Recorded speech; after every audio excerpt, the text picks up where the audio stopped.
Everything in the college football season has come down to this. It's the national championship game. And if you go back and listen to my season preview episode back in August, this is not what I predicted. I can't do that flex on you. I can't be like, I told you it was going to be Ohio State and Notre Dame. I did say that I thought Ohio State would beat Texas for the national championship. And maybe what happens tonight will prove that. Maybe that will make everybody think, hey, that Cotton Bowl was the national championship game, depending on how it all shakes out.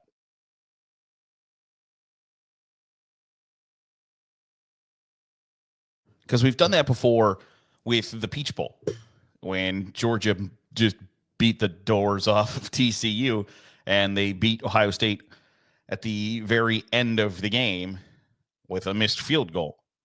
We went back and said, okay, this was the real national championship game, and maybe we'll do that depending on what shakes out tonight in Atlanta.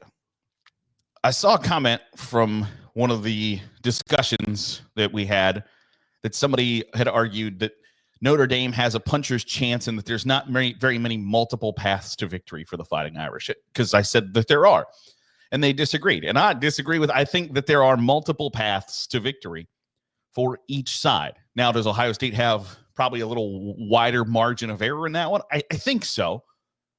But the idea that Notre Dame is some undeserved challenger who should just be happy to be there, I don't think is the case. Are they beaten and banged up? Yeah, they are. And that might be their ultimate downfall. And I don't know that you can ever hold that against somebody that, like, I don't like doing that. Well, if so and so, if this had happened or if that had happened, things would have been different. Right. And if my aunt had wheels, she'd be a bike. It's just how it shakes out. Like, that is what happens. But I think there is more than one pathway to victory for Notre Dame. And I think their biggest key to having a chance to win the game is they need to do something that nobody else in the college football playoff has done to Ohio State. And that's take a lead on them. Not once, not for 1 second, because Ohio State trailed in the college football playoff. Not against Tennessee, not against Oregon, not against Texas. They have held the lead in every single game and have never trailed. And I think playing with a lead is something that Notre Dame is going to need to do. They are going to need to not play from behind at minimum. The longer that they can play tied or ahead, the likelihood that they win goes through the roof, because the way they're designed to play is to play with a lead. To one, and from both sides of the ball, truthfully, on the offensive side of the ball, they want to run the football. They want to be efficient, not necessarily, everybody wants to be explosive, but I think Notre Dame has recognized that they might not be the most explosive offense. That just isn't who they are and what they do. They want to be efficient. So that's running the football, high percentage completions with their quarterback, taking some time off the clock, somewhat sustained drives, because that travels. That is pretty difficult to beat. If you can score from anywhere on the field because you can put together a drive and continue to move the chains, that's really difficult to beat. And defensively, they want to play with a lead because they want to pin their ears back and rush the quarterback. Now, Notre Dame stops the run pretty well. Notre Dame does a good job defensively in all facets. But if they can make you one-dimensional, that plays right into their hands. So all of that to say that Notre Dame would be very beneficial for their chances to win to play with a lead, especially from the jump. If they can go down the field, score a touchdown, and go up 7-0, that will go a long way in helping them, because if they are the ones playing catch up, I don't know that offensively they are able to catch up. I don't know that they are in a spot where they feel super confident that they can be down a touchdown or two where Ohio State took a 20-0 lead over Tennessee, a 34-0 lead over Oregon. Notre Dame doesn't just flat out. This is not knocking them. This is just a realistic look. They don't have the ability to come back from 20 down, 34 down, maybe even 14 down to win this game, in my opinion. So for Notre Dame, I think their path to victory includes playing with a lead. And that's as much defensively, because if you can force Ohio State to be in a situation where Will Howard has to march down the field 2 times in a row to beat you, I think Notre Dame should feel pretty good about their chances of forcing a turnover or getting a stop. But if Ohio State is playing with a lead, it puts Notre Dame on their heels a little bit, especially defensively, and that's not where they want to play. Now, for Ohio State, I think the big key for the Buckeyes is flat out make Notre Dame beat us. If Notre Dame comes out and plays flawless, perfect football and Ohio State loses, you can't do anything other than just tip your hat to them. Like, well, you know what? Great job. You guys deserve it. On the flip side, it's going to be a long offseason if the Buckeyes fumble the football, muff a punt, throw 2 interceptions, have, some interceptions go through their hands, whatever the case may be. Ohio State can't beat themselves. They cannot help Notre Dame win the game. And I recognize that sounds like an easy thing to do. That all you got to do to accomplish a victory is like, hey, we got to do the little things. We got to play fundamentally sound, etc. Don't make stupid mistakes with the football. Everybody does it throughout the season at every level. At every level, whether it's the Kansas City Chiefs who have won back-to-back Super Bowls, or the worst college football team, the worst high school football team, the best high school football and college football teams. Everybody at some point gets careless with the football, makes poor decisions, loses focus.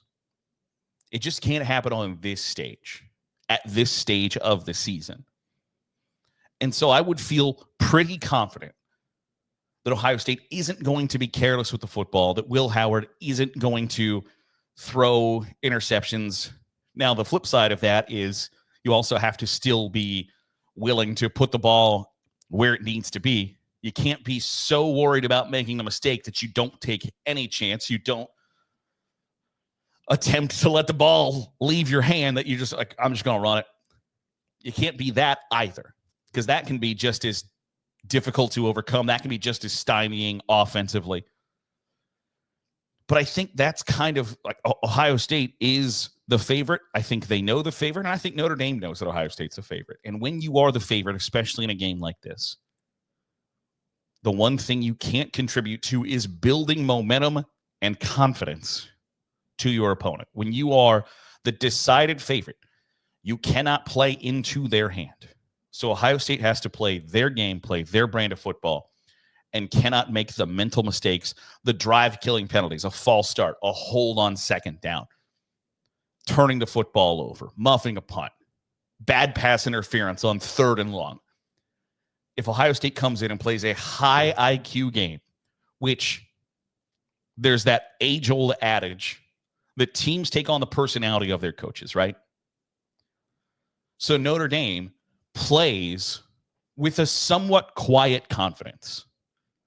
I don't think I would, and I don't think you would probably either, say that Notre Dame is cocky, arrogant, any of those things. Notre Dame, I believe, plays with a belief in themselves that they believe they're going to be successful. They have a quiet confidence about them because I think Marcus Freeman carries himself with a quiet confidence.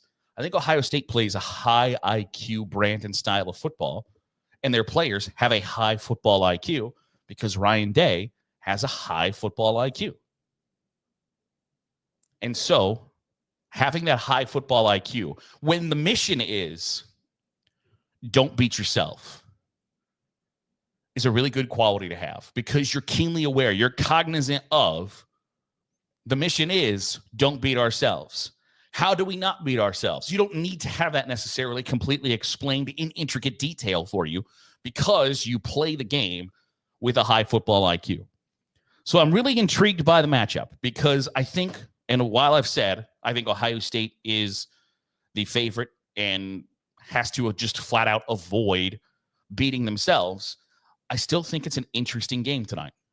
So my final score prediction is I'm going to take Ohio State somewhat similarly to the Cotton Bowl. I'm going to take Ohio State to win 28-13. That I believe that Notre Dame, who does a great job at forcing turnovers, probably gets 1 or 2 turnovers and gets themselves a short field. But overall, I don't know that I feel as super confident that their path to victory includes playing with a lead. I think that's harder said than done than don't beat yourself. And when the objectives are, we've got a little bit steeper mountain to climb than the other team, I think naturally and logically, it feels as if that's going to be more difficult to accomplish. If I were to ask you to close your eyes and say, which is easier? Don't beat yourself or score first, play with a lead, and keep one of the best offenses in the sport off the field as long as possible. It's really easy to figure out which one feels more difficult. And so the easier one is the answer that I'm going to go with. I'm going to go with Ohio State 28-13. They put a late touchdown on the board to really seal the victory. But I think Ohio State probably scores first, plays with a lead. Notre Dame plays catch up a little bit, gets a turnover with a short field, converts that into a touchdown, and makes the Buckeyes sweat it out a little bit. Like the pucker factor is going to be still pretty high, but Ohio State gets a late touchdown, with like 4 minutes to go in the fourth quarter that makes it 28-13. And that's my final score prediction. Want to know your final score predictions? Hit me up in the comments down below. Who you got winning? What's the final score? Would love to read your thoughts and your prognostications of the national championship game. That'll do it for today's episode of the Daily Huddle. Appreciate you making us a part of your day, however it is, wherever it is you're doing so. If you're watching on YouTube, hit the subscribe button. Make sure you're getting all the great college football content we're pumping out. If you're listening on the podcast feed, drop a 5-star review. It goes a long way in helping out the channel. I'll see you tomorrow for another episode of the Daily Huddle.